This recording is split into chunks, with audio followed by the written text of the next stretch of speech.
گاهی یه تصویر، یه صدا یا یه لحظه میتونه همه چی رو عوض کنه. اون روز بی هوا رفتیم سمت جنگل. هوا کمی خنک بود.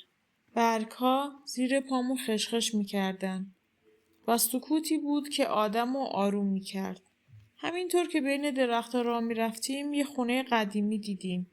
سقفش چوبی بود، رنگ پریده ولی هنوز ایستاده.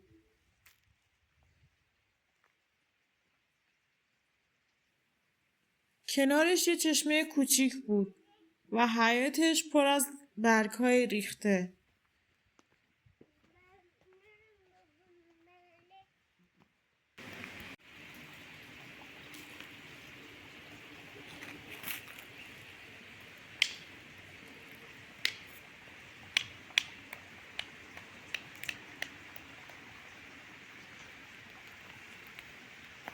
یه گوشه‌اش چند تا سنگ چیده شده بودن. شاید برای دور همی، شاید برای لحظه ساده کنار هم بودن. ما فقط رد شدیم.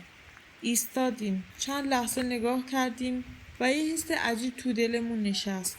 انگار یه قصه فراموش شده هنوز اونجا نفس میکشید.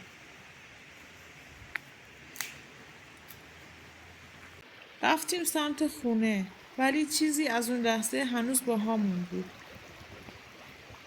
این ویدیو فقط یه ثبت ساده نیست. یه لحظه است از زندگی، از طبیعت، از دل. اگه این حس برات آشنا بود، خوشحال میشم بیای سر بزنی به کانالم. اینجا پر از قصه های آروم، از لحظه هایی که شاید فراموششون کرده باشیم هست. اگه دوست داشتی مشترک شو، لایک کن و کنارم باش. ماجراهای بعدی هنوز مونده.